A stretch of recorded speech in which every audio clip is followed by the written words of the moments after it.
From Appleton, Wisconsin,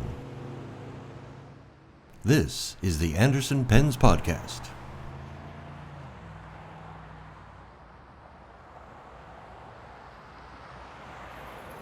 Welcome to APTV episode 475 for Thursday, January 26th, 2023.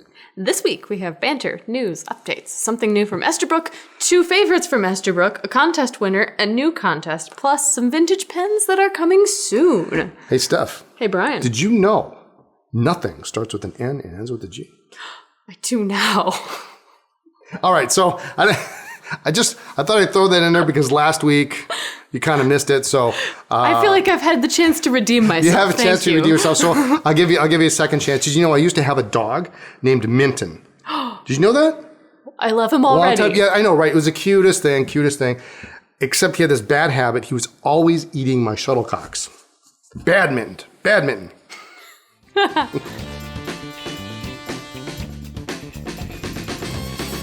Today we're coming at you from the Shinery Moonshine Company. So that we have a Moonshine Company in Appleton. Who knew? I print this out today, and I don't get this information until the last minute.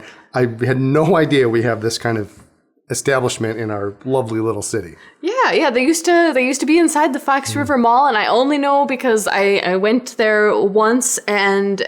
On my way to the food court, I was starving, and I had a sample, and it made the rest of my excursion to the mall very interesting. All right. One of the most interesting trips to the mall I've ever had. And apparently it's been voted the number one best gift shop in Wisconsin. Who's that voted by? Must have been the other people that got free samples at the mall. Everybody's standing outside here. If you vote, here's a free drink. Hey, okay. That's a strategy. All right. Well, I haven't been there, so maybe one of these days we'll have to go down there and take a look. Seem to have the largest number of moonshine flavors in the world, right up the street. Wow. We'll okay. have to give it a shot. I'm always learning something new, even on our own podcast. Hey. And let's see. We've got a holiday coming up. We do? Oh boy. I like this holiday. Tomorrow, Friday, January 27th, is National Fun at Work Day. According to the book, 301 Ways to Have Fun at Work, organizations that integrate fun into work have lower levels of absenteeism, greater job satisfaction, increased productivity, and less downtime. As luck would have it, tomorrow is also National Chocolate Cake Day, so I know how Eric plans to have fun at work. That's the way to have fun at work. I love chocolate. You used to get a nice big piece, moist chocolate cake.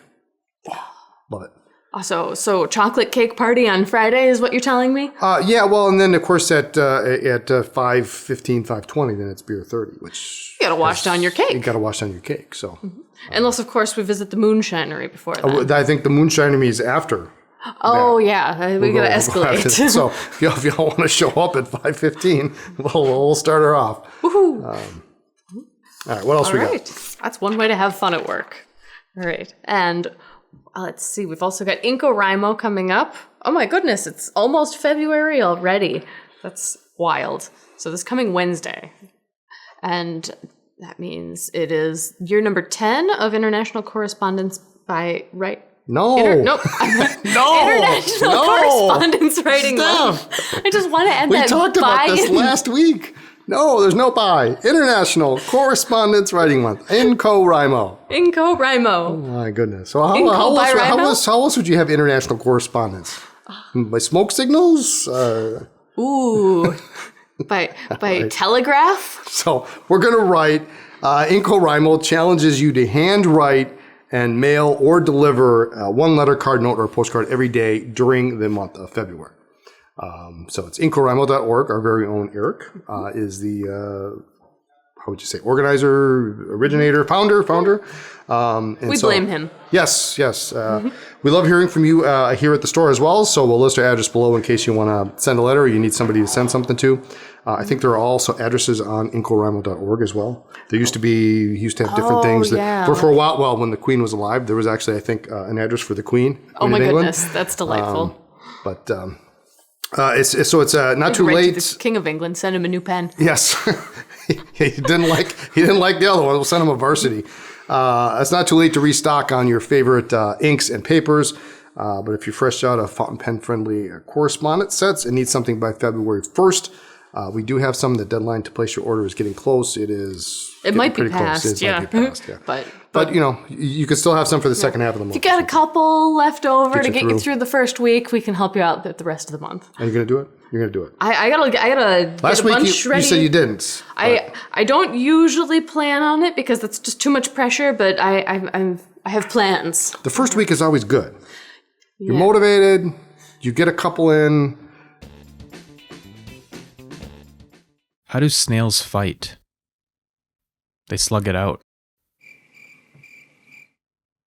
Did you know, just in, you have them in front of you, brand new Esterbrook, the Estie Petrified Forest. That's right. I had a deja vu moment. Last week they were coming soon. Now they're just in. Woohoo! This is a limited, fountain pen, a limited edition, Petrified Forest made of luminous acrylic resin with shades of peach, orange, white, and rusty red. They're available with either the gold or palladium trim in both standard and oversized. It kind of reminds me of the sea glass, doesn't it? But only in a more of an autumn flavor to it. Yeah. Look at that kind of nice color there. They almost make me think of Himalayan sea salt. Oh yeah, sure. I have a lamp that looks just like this. I have sea salt in my cupboard. The clip on these have been specially engineered to easily slide in and out of the shirt pocket without assistance while still maintaining a firm grip. They have a nice little spring to them. It comes with a number 6 Yovo nib, which can be swapped with other Yovo nibs, including the Anderson pens, the AP number 6 nibs. That one is the non-nib version, apparently. Yeah. I meant to put nibs in those. As with all Estes, the nib unit can be removed easily, so that cleaning is quick.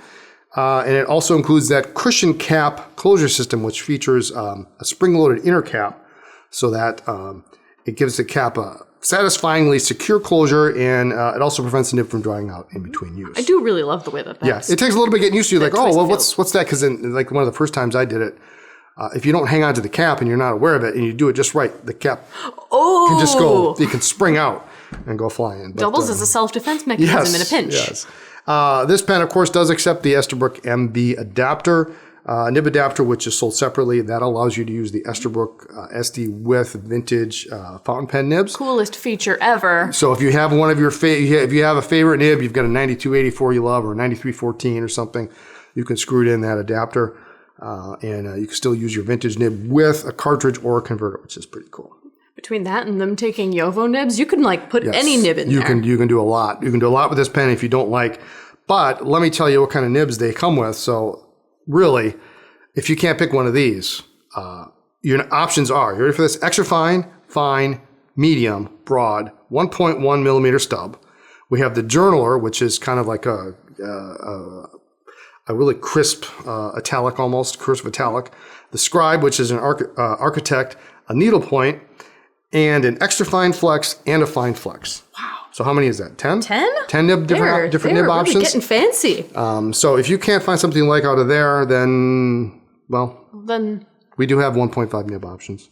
I guess that would be the only thing we don't have for AP nibs. But it comes with an international cartridge, of course, and the converter is also included. So really, really lovely looking. I think this gold trim is just super. It's really great. Yeah, and the colors are really fantastic. I think this is a good one. Yeah. This is, like I say, it reminds me of that sea glass, which I really, really like too. Oh, that's pretty. And this is an Estie week.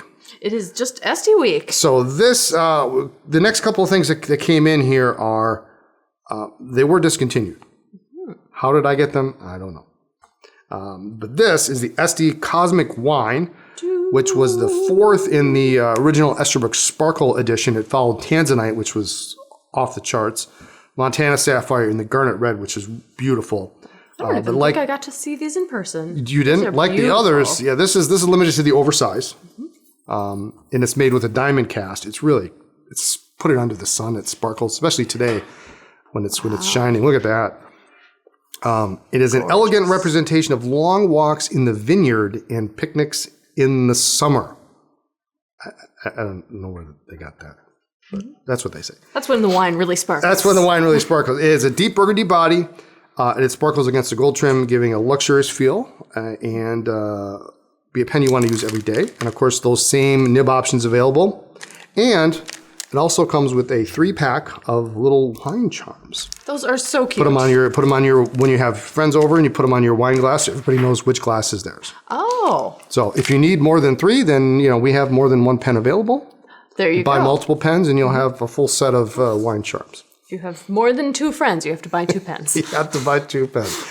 So those are available in very limited quantities. And when they're gone, they're gone. Man. Next up, and another one. We've got candy. Do. Okay, I can stop now.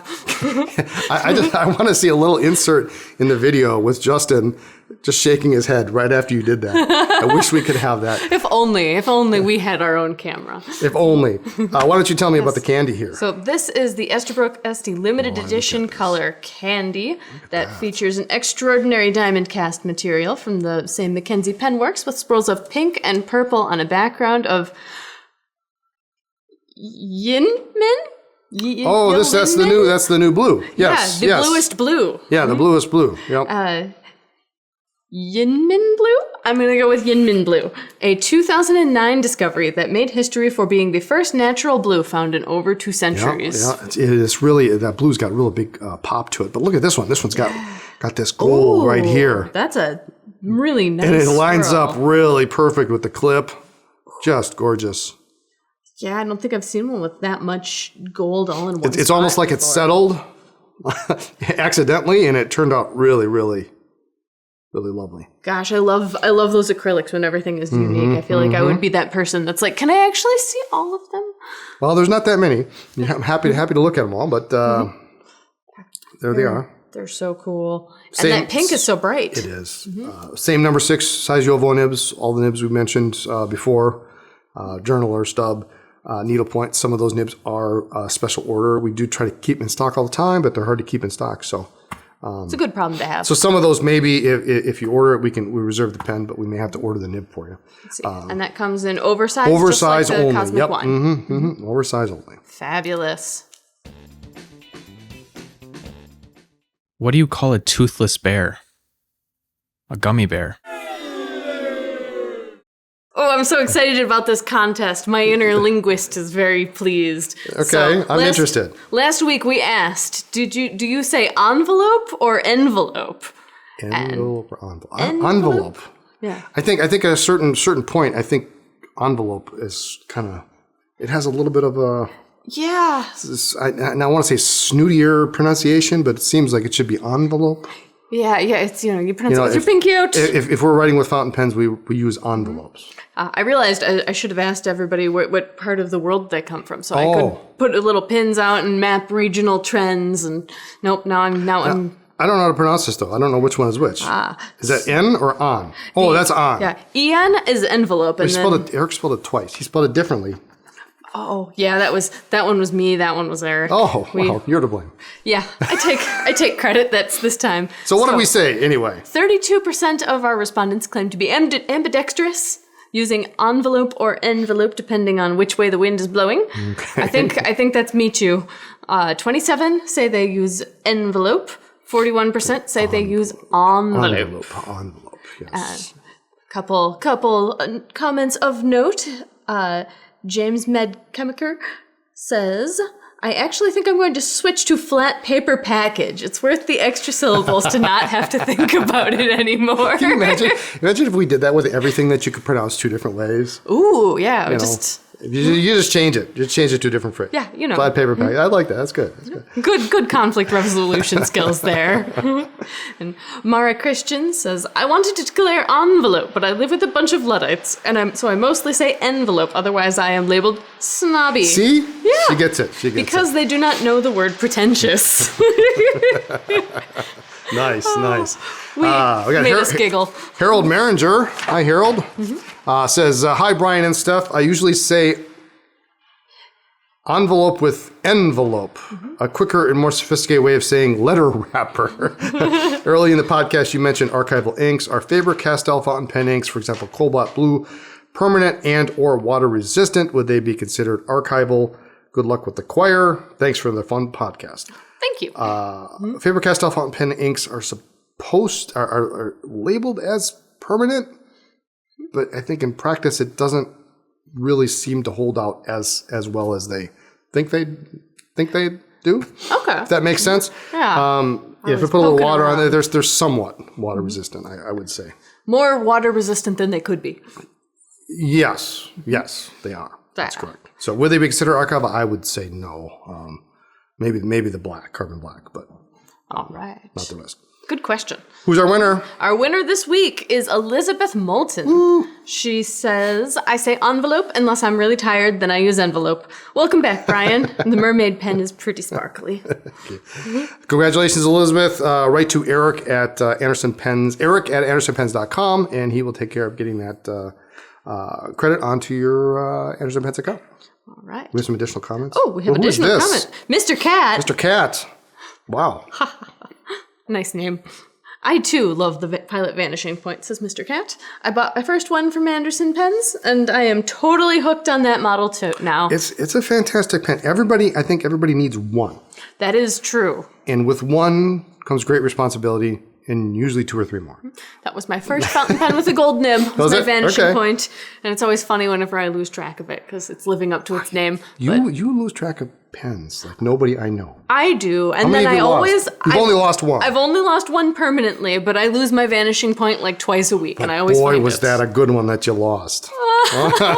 Sorry. We're going to have a compilation reel of me crying about that pen. No. To be fair, when I found the same model that you lost at the Ohio Pen Show, I did contact you nearly immediately. You did. I don't even remember if I texted you or not, but you were the first person to say, if you want it, it's yours. So that was kind of you. We have a new contest this week. Oh yes. And this will be interesting. What was your first fountain pen? Oh, delightful. I'm so excited to hear these stories. Yours was it a Metropolitan, maybe? Is it a Metropolitan? Oh, my first fountain pen. Are we talking about my first, refillable fountain pen with, a filling system? No, or? I mean, it can be, if your first fountain pen was a varsity, it's a varsity. The preppy, great. Oh, you don't know what it was? You don't remember? It was a varsity. It was a varsity. Yeah. Okay. Yeah, I got it here. All right. Mine was,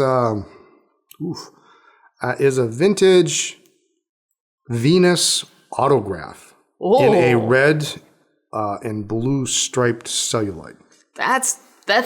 It was cool first pen. Pretty fantastic pen. And as the story goes, I bought it from an antique store. Had a lever filler. I asked the gentleman at the time, I didn't know anything about it. And so the person I was with said, well, you lift this lever and then retract it back and it fills up. And so we went in the bathroom, we filled it up with water and it wrote. And on the way home, I'm in the passenger seat of the car, not driving, and I'm writing on a piece of paper with the thing when I promptly snapped the nib tipping off one time. Oh no! I didn't even get it home, and I broke the pen. I still have it, and so there it is. I did replace the nib, I think, at some point. But that was my first pen, the Venus. Oh, is that like when I'm looking through a bunch of Esterbrook nib replacements and I see a nib unit that says Venus on it? Is it that Venus? It's not. It's that company, but it's not that particular nib. Oh, this was darn. Before that, yeah. And so I actually got in touch with the gentleman who had the little booth at the antique mall. And he said, well, I've got another nib. I'll send it to you. So he sent me another nib. I think I sent him $20 at the time or whatever it was. And it was one of those threaded nib units that fit into the Esterbooks. And so, well, it didn't work. But first modern fountain pen that was a Waterman. Hemisphere. That's a fantastic pen. Still have that one too. I think I still actually have the Pilot Varsity that was my original. And it still writes. We can refill it, Yeah. We can mess around with it. Ooh. That'll be a fun adventure. So anyway, tell us your story, your first fountain pen. We'd love to hear it. Do you still have it? Do you still use it? If not, maybe we should all get those out next week and write with them. Oh, that's, yeah. Wouldn't that be fun? Start InCoWriMo with your first fountain pen. Yeah, there we go. Let's give those guys some love. Coming soon. We have, tomorrow is Friday, is Vintage Friday. So it'll be our monthly vintage mailer. And it's going to be a little bit lighter this month due to, we try to work about a month and a half in advance. And of course, last month was December, Christmas, all that stuff. Plus the last vintage mailer was so big. It was pretty big, yeah. I'm sorry, not sorry, I guess. I knew this was going to come. I knew there was going to be maybe a lighter January because we had vacation planned and all this stuff. So, but I have a couple of pens here that I think are pretty cool. This is my favorite. And if this doesn't sell, I will not be disappointed. A Schaefer, this is super cool. Schaefer Targa ballpoint desk pen. It is so funky. All these aluminum on this nice wood base. And then this is just, it doesn't retract or twist. It is what it is. It just lives cool. in there. Yeah, it just lives in there. It's really a neat, really super cool desk set.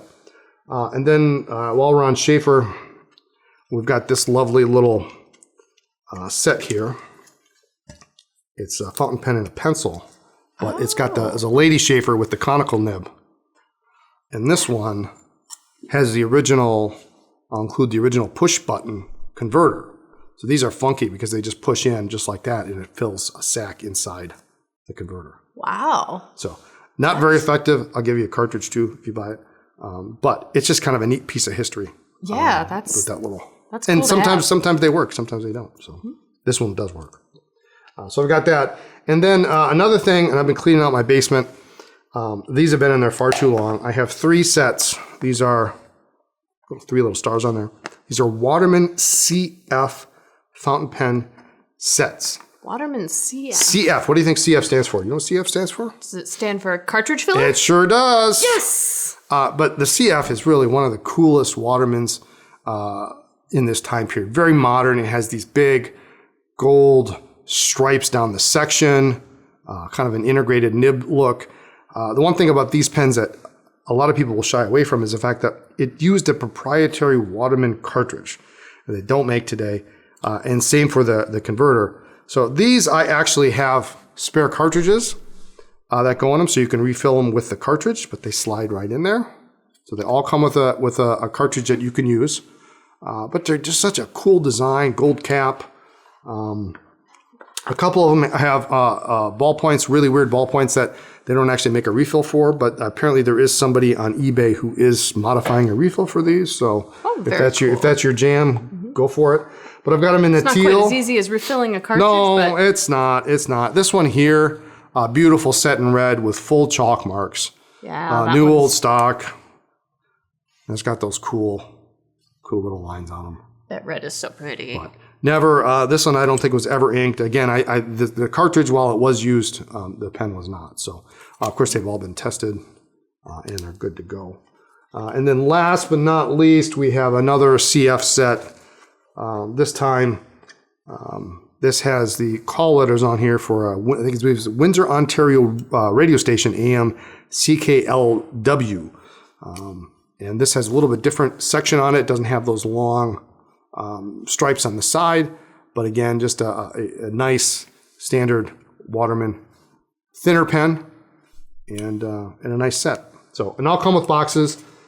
So that's going to be some of the vintage pens. There'll also be some more Parker Flighter style ballpoints, mechanical pencils, some Schaefers, things like that. So, but really cool. Those are going to be announced tomorrow, roughly around 9 o'clock is when they launch. So if you're not signed up for the mailer, scroll down to the bottom of any page of the website, put in your email address, and then we'll send you a notice when the pens are live on the site.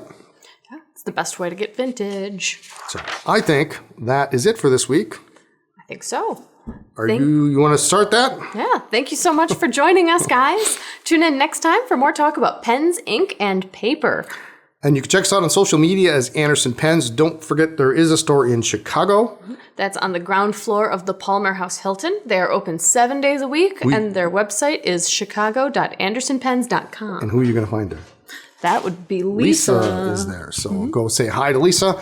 Like this video and subscribe to our channel.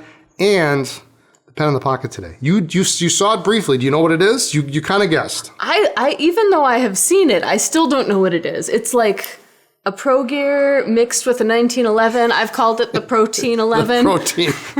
That's good. I like that. This is actually a vintage Sailor, one of the first 1911s. They did this kind of flat top instead of tapering it like the current 1911s, and then they have the Anchor logo, like the Pro Gears do. I So love some that people version of the mistake logo. this as a Pro Gear because the cap kind of looks that way, but the bottom is clearly tapered. But this is the green ribbed, which is a quite unusual color in the series, but with the gold nib, and then they have the trim ring at the end of the section. So a little bit different than the modern ones, but just a really fantastic pen. So there you have it. See you next time.